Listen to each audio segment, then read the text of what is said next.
इन वक़्तु असां मौजूदु आहियूं तहलका सैदाबाद PS58 में।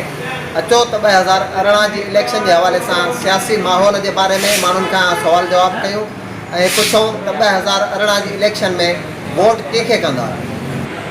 2018 जी इलेक्शन में तव्हां वोट कंहिंखे कंदव जेकर इलेक्शन थिए थी त? छो जेको माहौल आहे सियासी थोरो अॻिते पोइ लॻो पियो आहे त जेका मुक़ररु डेट आहे 25 जुलाई इलेक्शन जेकॾहिं थिए थी तव्हां हिन ते वोट कंहिंखे कास्ट कंदव ऐं इन खां अॻु में तव्हां कंहिंजा वोटर आहियो ऐं पीपल्स पार्टी जी 10 सालनि जी गवर्नमेंट में कहिड़ा तरक़ियाती कम थिया आहिनि ज़िले मटियारी में, तहलके सैदाबाद में, ओवरऑल सिंध में?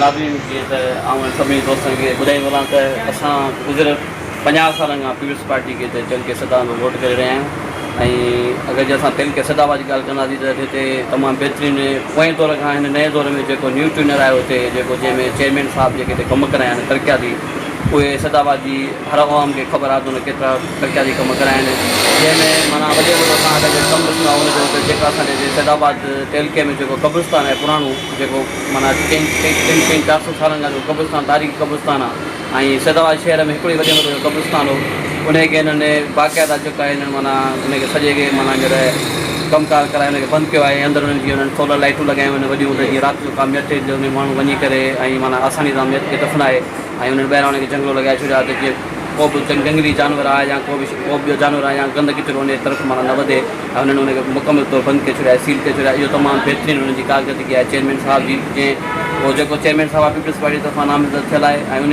तमामु बहितरीनु कम असांजे तहलके सैदाबाद में कराया आहिनि। ऐं ॿी ॻाल्हि आऊं तव्हां ॿुधाइण लाइ जीअं असांजे सैदाबाद तहलके में हींअर जेको असांजो जनाज़ेगाह आहे उन में हींअर चेयरमैन साहब जेके तरफ़ां जेको हुननि ते ॿाहिरि राति जे टाइम जे लाइ जंहिंमें असां का मियत थिए थी त मस्जिद हुते बंदि हूंदियूं आहिनि त उते माण्हू वञी करे विज़ू कनि त हुननि ते विज़ू खानो ठारायो आहे। उन लाइ हुननि तमामु बहितरीनु हुते काउंसलर साहब ऐं चेयरमैन मिली करे हुते हिकिड़ो वॾो माना वाटर कूलर पाणी जो लॻायो आहे थधो त जीअं हुतां ईंदड़ वेंदड़ जेके माण्हू उन पाणी पीअनि हिन मां फ़ाइदो हासिलु कनि। या जेके तव्हां सैदाबाद में पेवर सीसी जेके ब्लॉक जेके खिचियूं थियूं आहिनि उहे तव्हांजे साम्हूं आहिनि ऐं उहे तव्हां सभु ॾिसी सघो था त तहलके सैदाबाद में केतिरो तरक़ियाती कमु थियो आहे ऐं बहितरीनु अहिड़ा ॿिया कम ड्रेनेज सिस्टम आहे। ऐं मटियाई जे सॼे इलाइक़े में घुमियो आहियां ऐं आउं ॾिसंदो रहंदो आहियां त उते केतिरो तरक़ियाती कमु थियो आहे पर बनस्पत सैदाबाद तहलके में जेके कम थिया आहिनि उहे सभिनी जे साम्हूं आहिनि ऐं कंहिंखां लिकियल न आहिनि। हीअ का कंहिंजी असां को तारीफ़ न पिया कयूं ऐं न्यूट्रल शइ आहे ऐं केरु बि ॾिसी सघे थो। जेकर असांजे हुकमरान जे अगरि नेगेटिव जेका शयूं आहिनि तव्हांखे उहे ॿुधायां थो पर पहिरीं आउं तव्हांखे हुनजी पॉज़िटिव शयूं ॿुधाईंदुमि त हुननि सैदाबाद तहलके में बहितरीनु कमु कयो आहे ऐं तव्हां ड्रेनेज सिस्टम ॾिसो अगरि मींहुं थो पए त कलाक में तव्हांखे पाणी ते साफ़ु न थींदो। सैदाबाद जो रोड जेको आहे पाणी यकदमि माना तव्हां गुम थियो वञे ऐं जेके अॻे जे ओवरऑल तव्हां सिंध जी ॻाल्हि कंदव त सिंध में हुननि खे ख़ासि कमु न कया आहिनि। सिंध में हुननि पीपल्स पार्टी खे भींग कई आहे, को बि हुननि जो तरक़ियाती एतिरो ख़ासि कमु न थियल आहे ऐं उनजो जेके तव्हां चैनल ते ॾिसो पिया त जेके हुकमरान वोट वठणु वञनि पिया उन सां कहिड़ी कहिड़ी जिठियूं थियनि पियूं। बाक़ी हिते तव्हां डिस्ट्रिक्ट मटियाई ॾिसंदा त डिस्ट्रिक्ट मटियाई में तमामु बहितरीनु कमु थिया आहिनि तरक़ियाती ऐं कल्ह आउं ताज़ो नवाब शाह वियो आहियां घुमणु उते मूं ॾिठो आहे त न उते का सहूलियत न त ॾिसो असांजो सदर साहब आहे जेको मोहतरम आसिफ़ ज़रदारी साहब जे 5 साल पोइ गवर्नमेंट में सदर रहियो आहे ऐं हिन 5 साल गवर्नमेंट पाण गवर्नमेंट जो असुर आहे 10 साल हुननि गवर्नमेंट कया पर ॾिसो हिकिड़ो माना जेका असां हींअर अगरि इंटरनेशनल एयरपोर्ट जे नवाब शाह जी इरादी आहे जेका हुनखे एयरपोर्ट खे ठाहींदा त सखर जो माण्हू लाड़काणे जो माण्हू या मिसाल जेको हुते नवाब शाह जो माण्हू आहे सैदाबाद जो माण्हू बजाए जे कराची वञे एयरपोर्ट ते ऐं उते ई जेके ॿाहिरि मुल्क में वञी का तव्हां दौरो करे विज़िट करे त उहो जेका नवाब शाह एयरपोर्ट खे इंटरनेशनल जो दर्जो ॾियनि त हिते तमामु बहितरीनु असांखे फ़ाइदो थियो आहे, असांजी रोज़गारी वधे आहे, मुआशी असांजा हालात वधीक बहितर थियनि आहे। त नवाब शाह में अहिड़ी का तरक़ियाती का स्कीम नज़र राति मूंखे न आई ऐं ॾिसी आहे त लॻे त रोडनि ते ॿूंधाए लॻी पई हेॾा वॾा रोड आहे ऐं जेके कम थियल आहिनि शुरूआती कम थियल आहिनि का वॾी ॻाल्हि जी ख़ासि का हिननि जी का अहिड़ी का वॾी ॻाल्हि गिरो नज़र न पई अचे। कहिड़ी वजह आहे हुनजी? वजह इहा आहे त एतिरे वक़्त खां वठी असां ॾिसंदा अचूं असांजा वॾा असां हिते पैदा थियासीं 40 साल मुंहिंजी उमिरि आहे वॾनि खां वठी असां जेको आहे पीउ मुरीद में वोट ॾींदा अचूं मखदूमनि खे लेकिन मखदूम वोटनि जे वक़्त में नज़र अचनि था उन खां पोइ नज़र ई कोन था अचनि। को बि कमु कोन थो हुजे तव्हां पाण ॾिसो हालत कहिड़ी आहे, बेरोज़गारी तमामु घणी आहे, पढ़ियल लिखियल नौजवान होटलुनि ते वेठा आहिनि, पार्कनि में वेठा आहिनि, कचहरियूं था कनि पर कंहिं वटि बि नौकिरी कान्हे, का शइ कान्हे। ग़रीब खां ग़रीब थींदो वञे, अमीर खां अमीर थींदो थो वञे। इन करे जेको आहे सो इमरान ख़ान हिकिड़े क़िस्म जी उमेदु आहे हुनजी ॻाल्हियुनि मां, हुनजे जलसनि मां, हुनजे जेको किरदार मां इहो महसूसु थिए थो त हीउ अहिड़ो माण्हू आहे जेको मुल्क जी भलाई ऐं बहितरी कंदो। अच्छा, गुज़िरियल 10 साल जेका गवर्नमेंट गुज़री चुकी आहे पीपल्स पार्टी जा उन में सैदाबाद शहर खे कहिड़ो एडवांटेज मिलियो आहे, कहिड़ा फ़ाइदा मिलिया? कुझु बि कोन मिलियो आहे। सैदाबाद शहर खे त छा पूरे सिंध खे कुझु कोन मिलियो आहे। हिननि जेके बि हुकुमरान आहिनि पंहिंजा अकाउंट ठाहिया आहिनि। हींअर हालत ॾिसो पाकिस्तान हींअर डिफॉल्ट थियणु ॾे पियो वञे, पाकिस्तान जी इकोनॉमी ॾिसो तबाह थींदी थी वञे। हिन वक़्तु असांजा जेके ज़ख़ाइर आहिनि उहे घटि खां घटि थींदा था वञनि। सिंध जे अंदरि एतिरो ज़रखेज़ मुल्क पंहिंजो सूबो आहे, उन में कराची जेको आहे पूरे पाकिस्तान खे हलाए थो। असांजे जेको नौजवान बि तरह महिनती आहे, पढ़ियलु लिखियलु आहे, रोज़गार उनखे आहे कोन। ॿियनि सालनि में त छा, जॾहिं खां मां त सम्झा पाकिस्तान ठहियो आहे तॾहिं सिंध में महरूमी आहे, सिंध जे लाइ कुझु बि कोन थियो आहे। ख़ासि करे मां तव्हांजे तवसुस सां नौजवाननि खे, सैदाबाद जे नौजवाननि खे, पढ़ियल लिखियल माण्हुनि खे, उन्हनि खे इहा रिक्वेस्ट कंदुसि त हिन वक़्तु तव्हांखे मौक़ो मिलियो आहे, तव्हां जेको आहे सो अहिड़नि माण्हुनि खे अॻियां आणियो जेके तव्हांजे लाइ कुझु कनि। बाक़ी हिननि त कुझु कोन कयो आहे। छा कयो आहे? न रोड ठहियो आहे, न रस्तो ठहियो आहे, न गिटियूं ठहियूं आहिनि, न ग़रीब मिसकिन माण्हू जेको कमु थियो आहे। छा थियो आहे? वॾेरनि रुगो पंहिंजा अकाउंट ठाहिया आहिनि, पैसो ठाहियो आहे। या न चकर वोट कंहिंखे कंदो तव्हां? पीपी खे ॾींदासीं। पीपी मां तव्हांखे कहिड़ी उमेदु आहे? पहिरीं तव्हां किथे वोट ॾींदो? पहिरीं पीपी खे ॾींदो हींअर कहिड़ी उमेदु रखो था तव्हां? उमेद त का बि कोन, हुन बसि वरी हिते आहे ई इहा कहिड़ी आहे। अच्छा, हिन खां अलावा तव्हां माना कंहिंमें उमेदु कोन था सम्झो? छा सम्झो था? बसि इहा ई पार्टी आहे? इहा ई पार्टी आहे, हिते ॿी पार्टी आहे कोन अहिड़ी ॻाल्हि। 2018 जी इलेक्शन में तव्हां कंहिंखे वोट ॾींदो ऐं 10 साल पीपी जी क़यादत में हुनजी हुकूमत में तहलका सैदाबाद में कहिड़ा तरक़ियाती कम थिया आहिनि ऐं तव्हांखे छा मिलियो आहे? असांखे कुझु कोन मिलियो आहे। वोट कंहिंखे कंदो तव्हां? कंहिंखे कोन ॾींदा, वजह कहिड़ी आहे हुनजी? जे मिलियो कुझु ई कोन्हे को, छा ॾींदा? साईं 10 साल जी क़यादत में पीपल्स पार्टी हुकूमत में तव्हांखे कुझु कोन मिलियो? कुझु कोन मिलियो। पोइ इलेक्शन में तव्हां कंहिंखे वोट कयो? पीपी खे ॾिनो। जॻह सां कीअं ॿुधाईंदव? 2018 जी इलेक्शन में तव्हां कंहिंखे वोट कंदो ऐं 10 साल पीपल्स पार्टी जी हुकूमत में कहिड़ा तरक़ियाती कम थिया आहिनि सैदाबाद में? वोट कंहिंखे बि कोन ॾींदासीं। न तरक़ियाती कमु को बि कोन थियो आहे। महांगाई वधी वई आहे, पेट्रोल महांगो थी वियो आहे, सब्जियूं महांगियूं थी वियूं आहिनि, सभु सामान महांगो आहे। इन करे वोट कंहिंखे बि कोन ॾींदासीं। वोटनि खां बाइकाट आहे। कहिड़ी वजह आहे बाइकाट जी? तो पोइ हुकूमत में तव्हां कंहिंखे वोट कयो? पोइ हुकूमत में वोट पीपी खे कयोसीं, पर मिलियो कुझु बि कोन्हे। तव्हां कॾहिं वियो हिते जा वॾेरा आहिनि, रेस आहिनि या जेके उहिदेदार आहिनि, हिननि जा उमेदवार आहिनि, तव्हां कॾहिं विया आहियो हुन ॾे या हिन इलेक्शन में उतां ॾे आया आहिनि असांखे वोट ॾियो? उन्हनि सां जॾहिं बि मिलण वियासीं, मिलण कोन ॾिनो वियो। जॾहिं वियासीं कॾहिं चयूं साईं आहे कोन, साईं ॿाहिरि वियो आहे, साईं हेॾां आहे। ऐं हिन भेरे जी इलेक्शन में तव्हां वोट कंहिंखे कंदो ऐं हींअर जेको माहौल हले पियो न्यू सैदाबाद में त तब्दीली मक़सदु तव्हां छा था सम्झो त घणा वोट कंहिंखे मिलंदा ऐं कहिड़ी पार्टी अॻियां ईंदी? अस्सलाम वालेकुम। जीअं त तव्हांखे ख़बर आहे त मुंहिंजो तालुक़ पाकिस्तान पीपल्स पार्टी शहीद भुट्टो सां आहे। उनजे लाइ ज़ाहिरी ॻाल्हि आहे त आउं जेको वोट कंदुसि सो पाकिस्तान पीपल्स पार्टी खे कंदुसि। उनजो मेन सबबु इहो ई आहे त आउं सम्झा थो त भुट्टे साहिब जा हक़ीक़ी वारस जेके आहिनि उहे पाकिस्तान पीपल्स पार्टी शहीद भुट्टो वारा ई आहिनि। ऐं उनजे लाइ जेको सो मूंखे हिन वक़्तु जेका सूरत हाल लॻे पई इलेक्शन वारी, त अञा ताईं को बि अहिड़ो माहौल कोन जुड़ियो आहे इलेक्शन वारो। जीअं इलेक्शन वेझे ईंदी हुई त सॼा शहर झंडनि सां बैनरनि सां सिंगारजी वेंदा हुआ, वॾे पैमाने ते रैलियूं कढियूं वेंदियूं हुयूं, पर अञा कुझु बि अहिड़ो नज़र न अची रहियो आहे। त उनजे लाइ उनखां अलावा नवाज़ शरीफ़ खे जेको सदा याफ़्ता कयो वियो आहे, आसिफ़ ज़रदारी जो नालो फरियाल टालपुर सां गॾे करे उन ॿिन्ही जो नालो बि ECL लिस्ट में वेंदो आहे। त मूंखे लॻे न पियो त इलेक्शन जेका तारीख़ ॾिनी वई आहे 25 तारीख़ जुलाई जी, उहो ताईं थी सघंदी। वधीक अला बहितर ॼाणे थो। बाक़ी जेको आउं पंहिंजो पर्सनली ज़ाती तरह जो वोट आहे मुंहिंजो, तो असांजो सॼो ख़ानदान जेको आहे नज़राती तरह भुट्टे साहिब जो जेको आहे जो हिकिड़ो पोइ लॻी चइजे, उन तरह सां भुट्टो साहिब जूं जेके मुल्क जा कुर्बानियूं हुयूं उनजे लाइ असांजो वोट हमेशह जेको आहे पाकिस्तान पीपल्स पार्टी शहीद भुट्टो जेका पार्टी असली हक़दार आहे उनखे ॾींदा इंशाअल्लाह। अच्छा, हिन वक़्तु जेको मखदूम जमील सां मां डिमांड कई आहे आसिफ़ ज़रदारी खां त मखदूम ख़ानदान मां वज़ीर आला थींदो, इन जे बारे में तव्हांजी छा राय आहे? सभ खां पहिरीं त इहो चवंदुसि त वज़ीर आला थियण जे लाइ पाकिस्तान पीपल्स पार्टीअ खे सिंध मां मेजॉरिटी सां सीटूं खटणियूं पवंदियूं ऐं जेका कंडीशन हिन वक़्तु तक़रीबन निलबटा 0 नज़र अची रही आहे। मूंखे नथो लॻे त पाकिस्तान पीपल्स पार्टी हिन दफ़े एतिरो जेको आहे सो मेजॉरिटी सां सीटूं खणी सघंदी जो हू पंहिंजो जेको आहे सो जेको वज़ीर आला चूंडाए सघंदी। उनखां अलावा जेका डिमांड कई वई आहे साईं जमील ज़मा जी तरफ़ां आसिफ़ ज़रदारी खां, त सिचुएशन कुझु वक़्त खां नज़र इहा अचे पई त हिननि जा पाण में जेके ज़ाती तरह सां लाॻापा उहे बहितरी तरफ़ न आहिनि। हिन दफ़े बि तव्हां ॾिसंदो जेको बिलावल ज़रदारी जेको जलसो कयो मटियारे में, उन में साईं जमील ज़मा साईं महबूब ज़मा जी गैर हाज़िरी मां तव्हां सम्झी सघो था त हिननि जा पाकिस्तान पीपल्स पार्टीअ जे पैनल ते केतिरा जेके प्लेटफॉर्म ते केतिरा पंहिंजे पाण मंझि तालुकात बहितर आहिनि। अॼु ताईं बि तव्हां ॾिसंदो त साईं जमील ज़मा निशदाबाद में न वर्कला आयो आहे, न ई कंहिंखे पीपीए जे नाले चयो वियो आहे। जिते बि साईं जिन वञनि पिया शायदि पंहिंजी जमात ते बुनियाद ते वञनि पिया ऐं पीपल्स पार्टी जो नारो या झंडो या को गीत गानो किथे बि नज़र न पियो अचे। अच्छा, पीपल्स पार्टी खां अलावा जॾहिं बि इलेक्शन थींदियूं आहिनि त हुन में MNA MPs या जेके बि उमेदवार हूंदा आहिनि आज़ाद उमेदवार वग़ैरह त अवाम में वर्क लाइ वेंदा आहिनि। हिन चकर छा आहे, छा मसइलो आहे जो ख़ामोशी लॻी पए, केरु कंहिं वटि जेको सो वर्क लाइ न पियो अचे ऐं जेको अचे थो तर जे वॾेरे वटां थी हलियो थो वञे, अवाम खे को रिस्पॉन्स कोन्हे। छा था सम्झो, अवाम कहिड़ो एक्शन खणंदी, वोट कंदी बि या कोन कंदी? इन में आऊं सम्झां थो त इन में असां पाण कसूरवार आहियूं, छो जो कंहिं बि MNA MPA जो अवाम ॾे वञण जो को बि एतिरो सॉलिड रीज़न न हूंदो आहे। तव्हां सम्झो त जेको बि वोटर वोट कंदो आहे त उहो तर जे कंहिं न कंहिं चङे मथे वॾेरे भोतार जे कमनि में हूंदो आहे। तव्हांखे ख़बर आहे जेको पंहिंजो इंटीरियर में असांजो जेको माहौल आहे त पाण ग़ुलामी वारी ज़िंदगी गुज़ारे रहिया आहियूं, नौजवान नस्ल में बि एतिरी का तब्दीली मूंखे नज़र नथी अचे।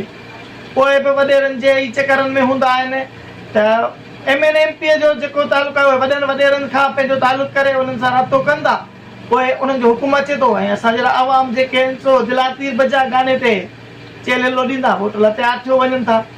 सो उनजे लाइ ॾिसंदा त अक्सर जेको आहे वोट जेको आहे सो असीं कंहिं पार्टी खे न पर तर जी कंहिं शख़्सियत, अक्सर जेको वोट आहे सो तर जी शख़्सियतुनि खे ॾिनो वेंदो आहे। पोइ उहे चाहे वोट पंहिंजे ताक़त जे बुनियाद ते वठनि या पंहिंजी कारकर्दगी जे बुनियाद ते। मक़सदु हीअं तव्हां छा था सम्झो त हमेशह पीपल्स पार्टी जी गवर्नमेंट रही आहे, अक्सर करे सिंध में, अॻे त पूरे मुल्क में पर हाणे सिंध ताईं महदूद आहे। हिन चकर में छा पीपल्स पार्टी जा चांसिस आहिनि या GDA आहे, PTI आहे या ॿिया इतिहाद आहिनि या के आज़ाद उमेदवारनि चवंदा, छा था सम्झो हिन बारे में? हिन दफ़े मुंहिंजी नज़र में पाकिस्तान पीपल्स पार्टी लाइ त तमामु टफ टाइम आहे। मूंखे नथो लॻे त को हिन दफ़े पीपल्स पार्टी जेको आहे सो आसानी सां सीटूं खटे सघंदी। उनजो रिएक्शन तव्हां सोशल मीडिया ते आयल वीडियोज़ में जेके हुननि जे PP जा जेके MNAs MPs वर्क ते वञी रहिया आहिनि, पोइ जेके वायरल थियूं आहिनि फेसबुक ते या न्यूज़ चैनलनि ते तव्हां ॾिसो पिया त आवाम जो केतिरो न सख़्तु रद्द अमल आहे। उन्हनि खां अलावा बि कुझु लॻे पियो त जीअं लफ़्ज़ इस्तेमालु थिए पियो अॼुकल्ह ख़लाई मख़लूक, हिन इलेक्शन में ख़लाई मख़लूक जो वॾो अमल दख़ल आहे। हुन लाइ मूंखे नथो लॻे त को पीपल्स पार्टी आसानी सां सीटूं कढी सघंदी। ऐं उन खां अलावा त पीपल्स पार्टी खे अञा टफ टाइम इहो बि अचे पियो त जेॾीमहिल ज़रदारीअ खे काल कयो वियो आहे, हाणे ॾिसजे त उनजो छा थो नतीजो अचे, उन खां पोइ जेको आहे सो सही अंदाज़ो लॻाए को फ़ैसिलो करे सघिजे थो। इलेक्शन में तव्हां कंहिंखे वोट ॾिनो, 5 साल जेके गुज़री चुका आहिनि पहिरियां इलेक्शन जी, तव्हां हुनखे कंहिंखे वोट ॾिनो? पीपल्स पार्टी हिननि 5 सालनि में तव्हांखे कहिड़ी बुनियादी सहूलियतूं ॾिनूं, को रोज़गार ॾिनई, को तरक़ियाती कम थिया दावा में? पीपल्स पार्टी को बि 5 सालनि में त ख़बर 10 सालनि में को बि न को कमु कयो आहे, न को तरक़ियाती कमु कोन्ह थियो आहे। ऐं बाक़ी इनशाअल्लाह ताला पाण मूं पहिरीं बि 2013 में पाकिस्तान मुस्लिम नून जे खे वोट ॾिनो ऐं इनशाअल्लाह ताला 2018 में बि PMLN खे वोट ई ॾींदुसि। ऐं PMLN तमामु बहितरीनु कम कया आहिनि ऐं 5 सालनि में पूरे पाकिस्तान में दहशतगर्दी ऐं पंहिंजो कराची में रोशन कयो अथसि शहर ऐं तमामु बहितरीनु मियां साहब कमु कया आहिनि। ऐं उन खां पोइ इनशाअल्लाह ताला जीअं मौक़ो मिलंदो रहंदो, इनशाअल्लाह ताला तमामु बहितरीनु तरक़ी थींदी रहंदी। हींअर हिन वक़्तु जेको नवाज़ शरीफ़ जो मसइलो आहे हुनखे सज़ा लॻी चुकी आहे, त हींअर पार्टी जी जेका वाघ आहे उहो केरु संभालींदो ऐं सैदाबाद में पोज़ीशन कीअं आहे नून लीग जी? बस माशाअल्लाह इनशाअल्लाह ताला पंहिंजो मियां शहबाज़ शरीफ़ आहे, पंहिंजो मियां साहब जो भाउ आहे ऐं उहो ई पार्टी संभालींदो। पाकिस्तान जो सदर आहे, पंहिंजो PMLN जो सदर बि आहे ऐं उहो ई पार्टी खे इनशाअल्लाह ताला संभालींदो। ऐं पाकिस्तान माशाअल्लाह पूरी डिस्ट्रिक्ट में हींअर PMLN तमामु बहितरीनु मज़बूत आहे ऐं तमामु बहितरीनु वर्क बि करे बि तमामु उमेद आहे। फ़ैसिलो जेको बि आयो आहे इहो अदालती फ़ैसिलो असांखे नामंज़ूर था करियूं ऐं असांजो फ़ैसिलो को बि क़बूल कोन्हे। इहो फ़ैसिलो नवाज़ शरीफ़ जे ख़िलाफ़ु न आहे, पूरे पाकिस्तान जे 22 करोड़ आवाम जे ख़िलाफ़ु आहे। ऐं मियां साहब इहो सऊं सिधो मियां साहब जे टारगेट सियासी टारगेट आहे ऐं मियां पूरी दुनिया खे ख़बर आहे त मियां साहब केतिरा तरक़ियाती कम कया आहिनि। उन जे लाइ मियां साहब खे पहिरीं ॾिसो, तव्हां पाण ॾिसंदा अचो त मोहतरमा पंहिंजो मुल्क लाइ सोच कई त उनखे शहीद कयो वियो ऐं भुटे साहब मुल्क लाइ केतिरी सोच रखी उन खे पंहिंजो फांसी ॾिनी वई। हींअर वरी मियां साहब मुल्क जे लाइ बहितरीनु कमु कंदो रहियो त उन जे लाइ सियासी जिदोजहद कंदे उनखे सज़ा इहा ॾिनी वई त बाबा तूं 10 साल क़ैद सज़ा जो काटींदो। 2018 जी इलेक्शन में तव्हां वोट कंहिंखे सपोर्ट कंदो ऐं पीपल्स पार्टी जी 10 सालनि जी हुकूमत में डिस्ट्रिक्ट मटियारी ऐं तहलका सैदाबाद खे कहिड़ी बुनियादी सहूलियत मिलियो, माण्हुनि खे रोज़गार मिलियो या कहिड़ा तरक़ियाती कम थिया तव्हां ॿुधाईंदो? 2018 खां पहिरीं जो 10 सालनि जो टर्न गुज़री चुको आहे जेकी पीपल्स पार्टी हुकूमत आहे। पीपल्स पार्टी असांजी हुकूमत असांजे सिंध खे जहिड़ो 50 साल पहुचे करे छॾियो आहे ऐं असांजो मटियारी ज़रूरु जंहिं में असीं रहूं था, जेका असीं रिहाइश आहे जंहिंजे असांखे सिर्फ़ु ॾेई सघूं था, उन असांजे ज़िले खे हिननि 100 साल पहुचे करे छॾियो आहे। मटियारी मां जेके हुकुमरान चूंडिजी आया, जेके 40-50 साल खां चूंडिजा अचंदा, उहो पंहिंजी चाहे पर उन्हनि जो प्लेटफॉर्म पीपल्स पार्टी जो हूंदो आहे। पीपल्स पार्टी ऐं उन ॿिन्ही जी कारकर्दगी इंतिहाई ख़राबु रही आहे। बाक़ी जे गुज़िरियल 10 साल गुज़री चुका आहिनि, इन्हनि ते असां इंतिहाई ज़ुल्म करे छॾियो आहे। असांजा रोड रस्ता भॻा पिया आहिनि, असांजी सिहत जी सहूलियतूं बिल्कुलु न आहिनि। इस्पताल में राति जो इमरजेंसी ॾींहं जो असांजो मरीज़ वञे त उते डॉक्टर लभनि कोन, जे डॉक्टर आहिनि त वरी साईं ख़ुदि जी डॉक्टर नसीब में आहे त वरी सिरिंज कान्हे। असांजो मरीज़ सिरिंज लाइ परेशान आहे। महिरबानी करे असांखे जेको आहे सो जेके हुकुमरान जेके असांजे कंधम हया था वञनि, असीं अवाम खे गुज़ारिश था करियूं पंहिंजी तब्दीली पंहिंजे सोच में तब्दीली आणे, पंहिंजा नवां हुकुमरान चूंडे। असांजे हिन हुकुमरान असांजी तइलीम ई तबाह करे छॾियो आहे। असांजा ॿार वीचारा जेको आहे हुनखे अहिड़ो मजबूर कयो अथनि, हुननि जो तइलीम वरी ध्यानु ई कोन थो वञे। बसि जेको आहे उहो कापी कल्चर हुननि सॼो ध्यानु ॾिजे। उन जी मेन वजह आहे त असांजी तइलीमी शुबे में सहूलियतूं न आहिनि। हुकुमरान रुॻो पंहिंजा पेट भरण में लॻा पिया आहिनि, जेका बजेट पंहिंजी खाई वञनि। असांजे शागिर्द ज़हन में इहो विधो वियो आहे त को मसइलो कोन्हे, जेको आहे सो रिश्वत जो दौरु हले पियो, तव्हां पैसा पैसा थो करे पंहिंजा कमकार करियो। हथ वठी असांजी तइलीम तबाह बि कोन्हे। तव्हां पंजाब मां जा वञो, के मां जा वञो, उते जा शागिर्द नंढड़ो ॿार अंग्रेज़ी थो ॻाल्हाए, असांजो हाई स्कूल जे ॿार अंग्रेज़ी कोन ॻाल्हाए। सिर्फ़ु असांजी जेको हुकुमरानी आहे न हली आहे। महिरबानी करे असां वरी अवाम खे चवंदासीं असीं पाण बि असीं शामिलु आहियूं।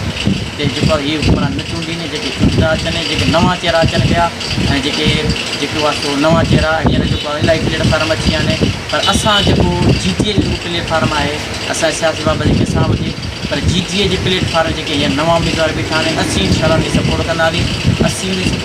असांजा दोस्त, असांजा हमदर्द इनशाला सभु हुनखे सपोर्ट कंदा। छो जो नवां चेहरा आहिनि, पुराणनि चेहरनि खे असीं आज़माए थकिजी पिया आहियूं। उन्हनि कंहिं क़िस्म को बूटो न मारियो आहे, असांजे सिंध खे तबाह करे छॾियो अथनि। असीं अवाम में गुज़ारिश था करियूं, महिरबानी करे नवां चेहरा चूंडियो। PS 58 जेको आहे सो GTA जो नसीब में बीठो आहे। NA 223 ते फज़ल साहिबु ऐं PS 59 ते जलाल हजामुर बीठा आहिनि। अवामी माण्हू आहिनि। तव्हां जेॾीमहिल ॾिसो अवामनि जा जेको अवाम जे विच में वेठा आहिनि, जेॾीमहिल तव्हां हुनखे सर्च कंदो या कंहिंखां पुछंदो त हर वक़्तु जेको आहे सो अवाम हुननि जे विच में अवाम हुननि ते घेरियो वेठो आहे। सिर्फ़ु इन जे करे त उहे अवामी माण्हू आहिनि, उहे अहिड़ा कम ई कोन था कनि। हिननि जी तव्हां कमु अच्छा ॿी ॻाल्हि त हिकु मज़े वारी ॻाल्हि आउं ॿुधायां त 2018 जी इलेक्शन जो टाइम हले पियो। इलेक्शन कैंपेन खेरनि सां अॼु 9-10 तारीख़ थी वई आहे। अञा ताईं इलेक्शन कैंपेन असांजे ज़िले में मटियारी ऐं हाला में तव्हां वञो त सिर्फ़ु GTA जा उम्मीदवार किथे कालर पिकियूं जलसा रैलियूं कढनि पिया पंहिंजे हिसाब सां। असांजे सैदाबाद जो टको आहे इनशा ताला असांजा जेको आहे जीअं असांजा ते मेंबर जेके आहिनि क़ौमीअ जा ऐं सूबाईअ जीअं वांदा थींदा त उन्हनि खे असां हिन टक में असांजा पंहिंजा प्रोग्राम लॻा पिया आहिनि ऐं असां हुनखे पंहिंजो जेको आहे सो वर्क ॿिए हिसाब सां कंदासीं। बाक़ी ॿी वारी पीपल्स पार्टी हवाले सां पीपल्स पार्टी जा उम्मीदवार त किथे बि वञी कोन था सघनि न बाबा, पोइ उन जे करे त हुननि जी कारकर्दगी अहिड़ी रही आहे जिते बि वञंदा अवाम हुननि खे मुंहं में उहे साॻियूं ॻाल्हियूं थो वणे। अवाम हुननि जो इस्तक़बाल जेको आहे पथरनि सां ऐं जूतनि सां थो करे। अवाम सां हुननि खां चङाई त कई कान्हे न। जिते वञनि था पीपल्स पार्टी जा उम्मीदवार, कहिड़ी पार्टी जा ॾिसो, PTA जा ॾिसो, GTA जा ॾिसो, FPM जा ॾिसो, कहिड़ी पार्टीअ तव्हां उम्मीदवार कयो खुलेआम सरियाम वर्क पिया कनि। हुननि खे कंहिं क़िस्म का तकलीफ़ कान्हे, सिर्फ़ु हुनजे करे हुननि जो किरदारु साफ़ु आहे। पीपल्स पार्टी जा उम्मीदवार जिते वञनि था हुननि खे इन्हनि मसइले में ॾियणो बि पए, पोइ उन जे करे हुननि जी कारकर्दगी ज़ीरो रही आहे। ऐं असां अवाम खे अपील था कयूं महिरबानी करे जेकॾहिं तव्हां चाहियो था असांजी सिहत तइलीम ऐं रोज़गारी सहूलियत सुठे नमूने सां मिलनि, महिरबानी करे नवां चेहरा आणियो। न त जेकॾहिं इहो न सोचींदासीं त इहो साॻियो हूंदा दौर असांजे वरी पीछे फिट हूंदो। तव्हां इहो कीअं यकीन सां चई सघो था जेकॾहिं GTA खे अवाम हिते कामयाबु करे थी, GTA खे जेको इत्तेहाद आहे ज़हन जेको तंज़ीमुनि में मुश्तमिल, त छा त कीअं यकीन सां चओ था त बाक़ी तरक़ियाती कम कंदा ई अवाम खे को रिस्पॉन्स मिलंदो? साईं इंशाल्लाह मिलंदो, भला ॾिसो न 40 सालनि खां या 10 सालनि खां असां पीपल्स पार्टी उम्मीदवार चूंडा ई न अचूं न उन्हनि कहिड़ी कारकर्दगी कई उन्हनि का कारकर्दगी कान ॾेखारी आहे हाणे इहो असांजी सोच डिपेंड करे त उन्हनि खे हटाए नवां उम्मीदवार जे उन्हनि कमु न कयो त वरी ॿिया इहो त असांजे हथ मां न जेकॾहिं जीत जे उम्मीदवार ने या ॿियनि उम्मीदवारनि कमु न कयो त वरी इहो अवाम जे हथ मां त वरी उनखे मां रिजेक्ट कंदो वरी नवां उम्मीदवार आणींदासीं इहो त सोचे डिपेंड करे उन्हनि जी कारकर्दगी ज़ीरो रही आहे अवाम खे नवां उम्मीदवार आणणु घुरिजनि नवां निमांदासीं चूंडियूं उनखे ऐवान में पहुचायूं जेकॾहिं उन्हनि कमु न कया वरी इनशाला जेको आहे वरी नवां उम्मीदवार बि चूंडाईंदासीं इलेक्शन जे हवाले सां असां हिते सिदाबादी आवाम खां व्यूज़ वरिता मुख़्तलिफ़ माण्हुनि मुख़्तलिफ़ पार्टियुनि जे माण्हुनि मुख़्तलिफ़ व्यूज़ ॾिना और इहो फ़ैसिलो त 25 जुलाई ते थियणो आहे त कहिड़ी पार्टी विन कंदी तेसि ताईं असांखे ॾींदा इजाज़त Shaukat Ali win news camera team सां गॾु न्यूज़ हैदराबाद